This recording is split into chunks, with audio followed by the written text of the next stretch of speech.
मुंबईत पहिला पाऊस पडला की सगळ्यात आधी काय होतं तर लोकल ट्रेन बंद पडतात. परिणामी ऑफिसचं शेड्यूल कोलमडतं.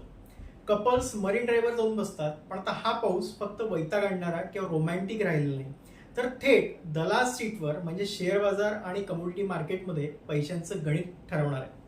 हो, तुम्ही अगदी बरोबर ऐकलंय. आता यंदा पाऊस किती पडेल हा प्रश्न फक्त हवामान खात्यालाच नाही, तर ट्रेडिंग टर्मिनलला विचारला जाणार आहे. कारण भारतीय वित्तीय बाजारात एक मोठी क्रांती झाली आहे. National commodity and derivative exchange म्हणजेच एनसीडीएक्सने मुंबईतील पावसावर आधारित देशातील पहिलं वेदर डेरिव्हेटिव्ह कंत्राट बाजारात आणलं, ज्याचं नाव आहे रेन मुंबई. 29 मे पासून हे ट्रेडिंगसाठी खुलंही झालंय. नमस्कार, मी गौरव मुठे. चला तर मग सोप्या भाषेत समजून घेऊया की हा पावसाचा वायदा बाजार म्हणजे नक्की काय आहे, त्यात तो चालतो तरी कसा. आता तुमच्या मनात पहिला प्रश्न आला असेल की नेमकी ही काय भानगड आहे. आपण काय पावसाचं पाणी विकत घेणार आहोत का? तर तसं नाही. याला म्हणतात पॅरामेट्रिक वेदर डेरिव्हेटिव्ह. सोप्या भाषेत हा पावसाच्या अंदाजावर आधारित चालणारा एक आर्थिक करार आहे. हा प्लॅन हवेत तयार झालेला आहे का? तर अजिबात नाही. IIT मुंबईच्या सहकार्याने हा इंडेक्स विकसित केला गेला आहे आणि यासाठी डेटा येतो तो थेट भारतीय हवामान खात्याकडनं, अर्थात IMD कडून. मुंबईतली दोनच वेदर स्टेशन ही अधिकृत मानली आहेत. त्यात एक कुलाबा आणि दुसरं सांताक्रूज. इथे रोज किती पाऊस पडतो याचा जो आकडा येतो तो अंतिम मानला जातो आणि हा सगळा खेळ CDR वर चालतो. म्हणजे काय, तर जून ते सप्टेंबर या मान्सूनच्या 4 महिन्यात मुंबईत सरासरीपेक्षा किती जास्त किती कमी पाऊस पडला यावरून हे कॉन्ट्रॅक्टचं मूल्य ठरतं. चला आता येऊया मुख्य मुद्द्यावर, म्हणजे पैशांच्या गणितावर. या ट्रेडिंग करायचं तर हिशोब कसा लावायचा, तर या कंत्राटात पाऊस मिलीमीटरमध्ये मोजला जातो. 1 मिलीमीटरचा फरक म्हणजे 50 रुपयांचा लॉस किंवा प्रॉफिट. सोप्या भाषेत पाऊस तुमच्या अंदाजापेक्षा 1 मिमी वाढला किंवा 1 मिमी घटला तर 50 रुपये तुमच्या खात्यातनं जमा होणार किंवा खात्यातनं मायनस होणार. आता तुम्ही म्हणाल यासाठी खिशात किती पैसे पाहिजेत, तर या एका कंत्राटाचं एकूण मूल्य साधारणतः 1,10,000 रुपयांच्या आसपास आहे. पण घाबरू नका, तुम्हाला पूर्ण पैसे मोजावे लागत नाही. कमोडिटी बाजारात जसं मार्जिन ट्रेडिंग चालतं तसंच इथेही फक्त 10% मार्जिन म्हणजे अवघ्या 10 ते 12,000 रुपयात तुम्ही हा व्यवहार पूर्ण करू शकता. आणखीन एक महत्वाची गोष्ट म्हणजे हे कंत्राट पूर्णपणे कॅश सेटल असतं. म्हणजे व्यवहार संपल्यावर कुणालाही प्रत्यक्ष पावसाचं पाणी बादल्यांमध्ये भरून घरी न्यायचं नाहीये. जो काही नफा किंवा तोटा असेल तो थेट तुमच्या ट्रेडिंग अकाउंटमध्ये पैशांच्या स्वरूपात जमा होतो. सोमवार ते शुक्रवार सकाळी 10 वाजेपासून रात्री 11:30 वाजेपर्यंत तुम्ही हे ट्रेडिंग आरामात करू शकता. तुम्ही प्रत्येक महिन्यासाठी स्वतंत्रपणे किंवा संपूर्ण मान्सून हंगामासाठी हे कॉन्ट्रॅक्ट विकत घेऊ शकता. आता सर्वात मोठा प्रश्न, हा खेळ खेळायचा कोणाला आणि का? यासाठी बाजारात 2 प्रकारचे लोक असतात.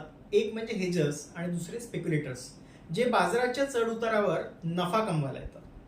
2 साध्या उदाहरणावरून आपण हे समजून घेऊया की हा ट्रेड कसा पडतो, व्यवसायांना याचा फायदा कसा होतो.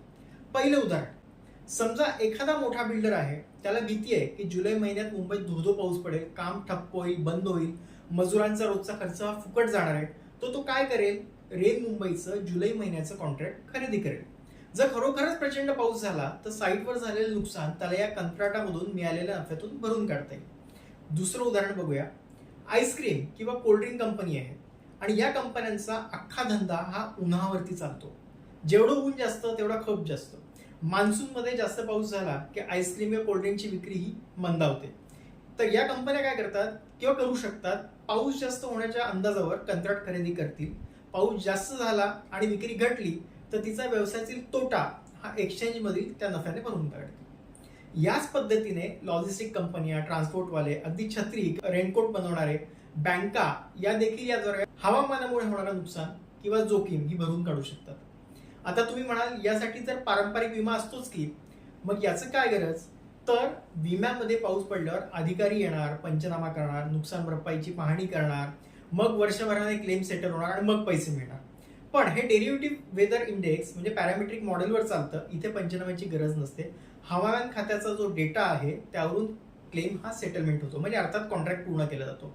जागतिक पातळीचा विचार केला तर अमेरिकेतल्या शिकागो मर्कंटाईल एक्सचेंज म्हणजे CME अशा प्रकारे तापमान आणि पावसावर अब्जावधी डॉलर्सचं ट्रेडिंग गेल्या अनेक दशकांपासून यशस्वीरित्या पूर्ण करतात.